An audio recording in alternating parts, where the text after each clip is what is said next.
Assalamualaikum warahmatullahi wabarakatuh dan selamat sejahtera. Selamat tahun baru cikgu ucapkan pada semua murid-murid tahun 5 efektif SK Pekanbaru. Tahun ni kita memasuki alam persekolahan yang baru, walaupun kita terpaksa belajar di rumah dan cikgu juga terpaksa mengajar di rumah. Namun itu bukan satu alasan untuk kita tidak belajar. Kita boleh belajar dengan macam-macam cara. Baik, untuk subjek reka bentuk teknologi tahun ni cikgu akan mengajar awak subjek reka bentuk dan teknologi. Memandangkan awak masih lagi belum mendapat buku teks RBT tahun 5, jadi cikgu akan ulang kaji semula topik tahun 4 tentang RBT. Suka di sini cikgu nak mengajar tentang kita revise balik, kita ingat balik tentang reka bentuk. Apa itu reka bentuk? Dalam buku teks awak masih ada buku teks, jadi awak boleh rujuk muka surat 14, iaitu pengenalan kepada reka bentuk. Ini asas reka bentuk.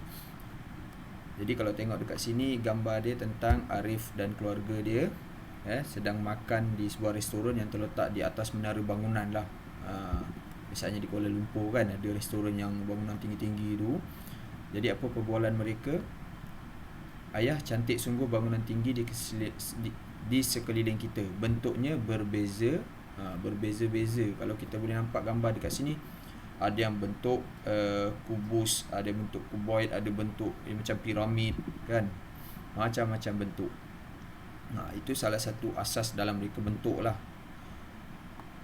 Dan seterusnya, reka bentuk sesebuah bangunan tentunya berbeza antara satu sama lain. Begitu juga dengan objek yang ada di sekeliling kita. Bolehkah kamu menyatakan satu objek yang mempunyai pelbagai reka bentuk? Jadi kat sini dia kata bangunan ni ada macam-macam reka bentuk. Reka bentuk ni bukan saja-saja dibuat. Ada fungsi dan ada juga dia punya tarikan yang tertentu dia. Ya Arif, semua objek di atas meja ini pun mempunyai reka bentuk yang pelbagai. Bukan setakat bangunan, apa-apa saja di sekeliling kita ni ada reka bentuk yang tersendiri. Contoh macam ayah Arif ni katalah tadi, atas meja ni pun ada macam-macam reka bentuk. Makanan tu reka bentuk dia macam mana? Ada yang bentuk segitiga, ada yang bentuk segi empat, ada yang bentuk semi bulatan kan. Macam-macam reka bentuk di sekeliling kita. Baik, muka surat seterusnya. Apakah reka bentuk? Apa itu reka bentuk? Ini kita awak nak tahu ni. Reka bentuk bermaksud corak atau bentuk sesuatu produk yang direka. Bentuk, kata kunci dia lah bentuk ataupun corak. Bentuk ataupun corak. Bermaksud corak atau bentuk. Highlight.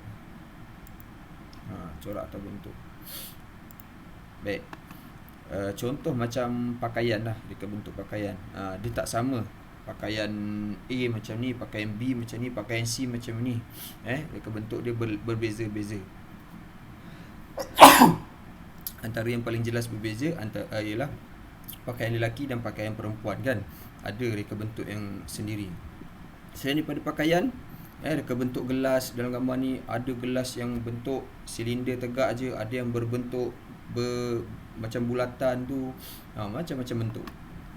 Kuih muih, reka bentuk kuih, ada bentuk lepeh, ada bentuk lepeh ni, ada juga bentuk segi empat ni, ada bentuk piramid ni, ada juga yang bulatan macam ni. Macam-macam bentuk lah reka bentuk ni. Pelbagai reka bentuk produk dibuat untuk memenuhi cita rasa pengguna.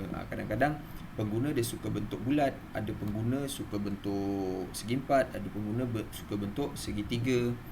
Dicipta berdasarkan ataupun direka berdasarkan minat daripada pengguna. Itu reka bentuk yang ada di sekeliling kita. Kemudian kita nak tahu apa pentingnya reka bentuk ni. Kenapa orang buat reka bentuk macam ni? Kenapa orang buat reka bentuk macam ni? Apa pentingnya? Kenapa buat macam tu? Itu yang kita nak tahu.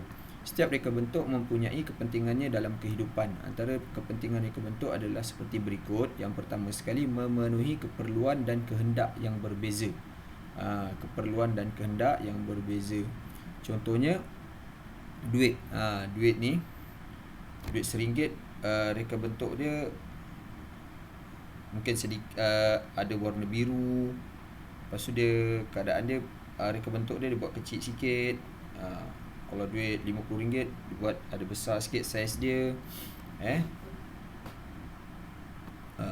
Kemudian buku. Kenapa reka bentuk buku macam tu? Segi empat. Kenapa dia tak buat bentuk bulat? Kenapa dia tak buat bentuk segitiga? Kenapa dia tak buat bentuk macam-macam lain-lain bentuk lah, supaya mudah masuk dalam beg. Kalau duit tadi kecil, mudah masuk dalam beg duit tu untuk dibawa ke mana-mana. Kalau buku tadi dia besar sikit, reka bentuk dia besar sikit, kemudian masuk dalam beg untuk pergi sekolah dan sebagainya. Itu bagi memenuhi keperluan dan kehendak yang berbeza. Kepentingan yang kedua ialah membantu kerja dan memudahkan urusan harian. Kepentingan reka bentuk yang kedua ialah nak bantu kerja dan mudahkan urusan harian kita. Contoh macam cerik air. Kenapa dia buat cerik air bentuk macam ni? Kenapa dia ada corong, dia ada tempat buka dia? Kenapa dia buat macam ni? Sebab nak bantu, nak mudahkan urusan harian manusia lah kan. Tuang air, kemudian jerang dia, masak dia, kemudian bila nak tuang dalam cawan dia ada corong. Dia bukan suka-suka buat kan. Ada kepentingan dia. Sama juga macam bentuk bekas buat air ni lah, air kopi ni kan.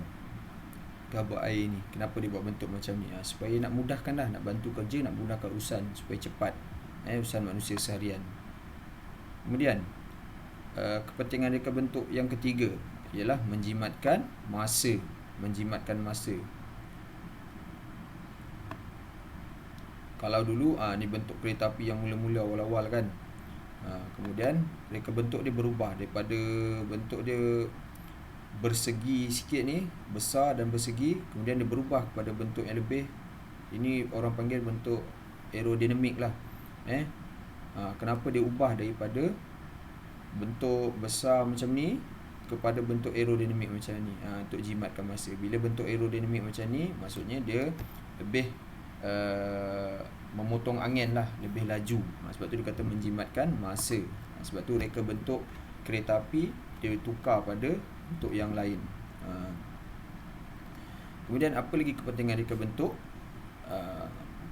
Memberikan pelbagai pilihan mengikut cita rasa, kemampuan dan gaya hidup. Ni terutama ni lah, apa kasut yang kita pakai, baju, ni nak ikut cita rasa kita lah. Ada orang suka kasut yang bertutup, ada orang suka kasut yang terbuka sikit, ada orang suka kasut sukan, ada orang suka kasut sneakers, kasut jalan tu kan. Ada orang suka kasut bertumit, ada orang suka kasut tak bertumit. Itu untuk semua untuk memenuhi keperluan keperluan dan gaya hidup pengguna. Okey. Baik. Jadi untuk hari ni itu sahaja yang kita belajar, kita ulang kaji, iaitu tentang reka bentuk, apa itu reka bentuk dan kepentingan reka bentuk pada kehidupan kita. Jadi kita bertemu lagi pada minggu hadapan. Cikgu harap awak dapat jaga kesihatan di rumah. Jaga kesihatan, duduk di rumah dan jangan lupa ulang kaji pelajaran dan ikuti kelas seperti biasa. Dan kita sama-sama doakan supaya kita cepat naik sekolah macam biasa, pandemik COVID-19 ni dapat beransur pulih. Assalamualaikum dan terima kasih.